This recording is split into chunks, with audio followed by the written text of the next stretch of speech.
বিসমিল্লাহির রহমানির রহিম। মাননীয় স্পিকার, আপনাকে অসংখ্য ধন্যবাদ। আসলে আমরা নতুন সদস্য, তো আমাদের কথাবার্তা গুছিয়ে ফিরিয়ে বলতে একটু সময় বেশি প্রয়োজন হয়, কিন্তু আমাদেরকে সময় দেওয়া হয় কম। তো যাই হোক, মাননীয় স্পিকার, মাননীয় সদস্য, যা সময় দেওয়া হয় আপনাদের চিফ হুইপ আপনাদেরকে দেন, আমি কাউকে সময় দেই না। Please go head.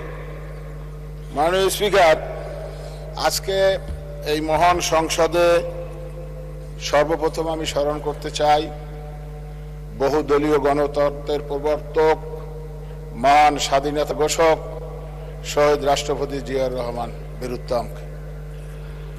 আমি স্মরণ করতে চাই আমাদের প্রিয় নেত্রী, দেশনেত্রী, আপসীর নেত্রী বেগম খালেদা জিয়া, সাবেক 3 বারের প্রধানমন্ত্রী।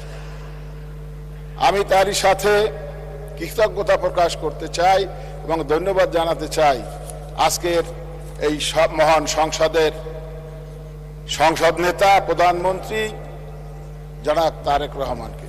তারই সাথে সাথে আমার নির্বাচনী এলাকা পিরিজপুর 3 মঠবাড়িয়ার সকল পর্যায়ের জনসাধারণকে ধন্যবাদ জানাতে চাই এবং ভোটারদেরকে ধন্যবাদ জানাতে চাই যারা আমাকে এই মহান সংসদে আসার জন্য ব্যবস্থা করে দিয়েছেন এবং আমি আজকে বক্তব্য রাখতে পারছি। জনাব স্পিকার, এখানে মহামান্য রাষ্ট্রপতির ভাষণের উপর আলোচনা, বিশেষ করে এই মহামান্য রাষ্ট্রপতির ভাষণে জুলাই যোদ্ধা, জুলাইয়ের আন্দোলন, শহীদ এবং যারা পঙ্গুত্ব বরণ করেছেন তাদের সম্পর্কে কিন্তু এই বক্তব্যে আলোচনা আছে। যদিও আমাদের বিরোধী দলের বন্ধুরা এই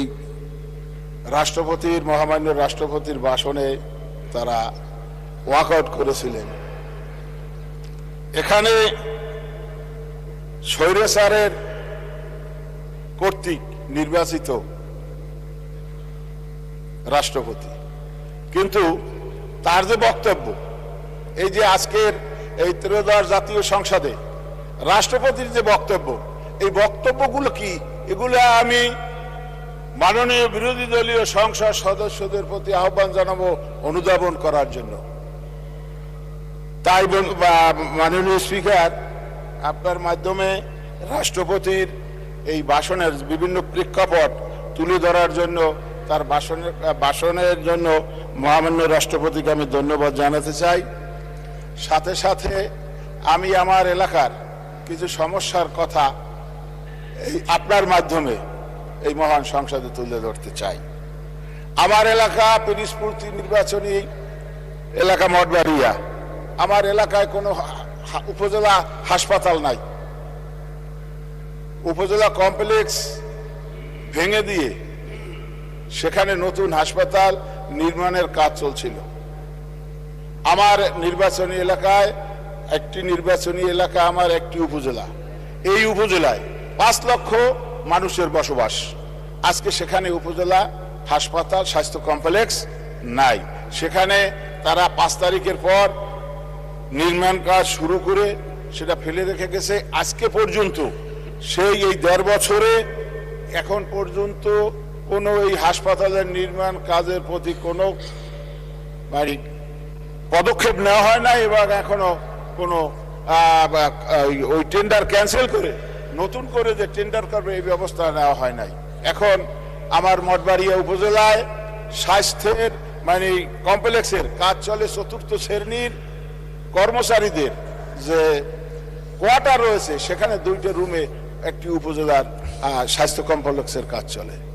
তাই আপনার মাধ্যমে আমি অনুরোধ জানাবো দ্রুত যাতে আমার এই হাসপাতালের টেন্ডার করে কার্যক্রম পরিচালনা করা হয় এবং যাবতীয় কার্যক্রম পরিচালিত যাতে হয় সেই দিকে আপনার মাধ্যমে আমি মহান সংসদ উত্থাপন করলাম। সাথে সাথে ওই নির্মাণ কাজ করার আগে একটি টেম্পোরারি ছোট্ট একটি শেড নির্মাণ করার জন্য আমি আহ্বান জানাচ্ছি। মাননীয় স্পিকার, আর পিরিজপুর জেলায় ডেভেলপমেন্ট ওয়ার্ক সব বন্ধ। এলজিডির দুর্নীতির কারণে আজকে সারা পিরিজপুর জেলার মানুষ আমরা বঞ্চিত উন্নয়ন কর্মকাণ্ড থেকে। সারা পিরিজপুর জেলার রাস্তাঘাট ধুলায় ভরে গিয়েছে। আজকে এই এলজিডি এর কোনো সমস্যা, এর কোনো মানে সমাধান আজকে পর্যন্ত দেয় নাই, 1.5 বছরের পর্যন্ত দেয় নাই। সমস্ত কাজ তারা ফেলে রেখে চলে গিয়েছে।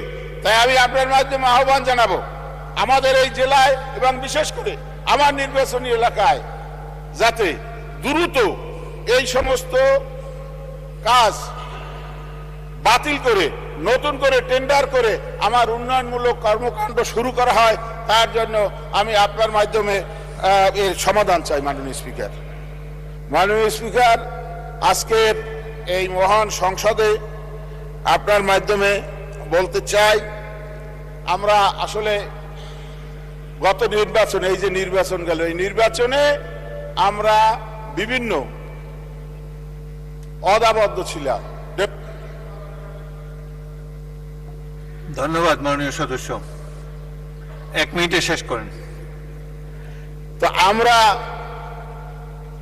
এই নির্বাচনে আমাদের ইশতেহারের প্রেক্ষিতে, দলীয় নির্বাচনী ইশতেহারের প্রেক্ষিতে আমরা এলাকায় যে সমস্ত ওয়াদা করেছি ডেভেলপমেন্ট ওয়ার্কের জন্য, বিশেষ করে আমি আপনার মাধ্যমে আমাদের মাননীয় প্রধানমন্ত্রীর নেতৃত্বের কথা বলে আমরা মানুষের কাছে ভোট চেয়েছি। প্রধানমন্ত্রীর মাধ্যমে আমরা এলাকায় উন্নয়ন করব এই বলে আমরা পাবলিকের কাছে, সাধারণ ভোটারদের কাছে ভোট চেয়েছি।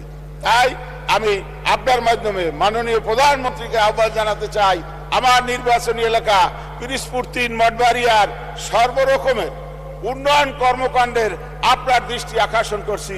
সবাইকে ধন্যবাদ। মাননীয় স্পিকার, আপনাকে ধন্যবাদ। আসসালামু আলাইকুম।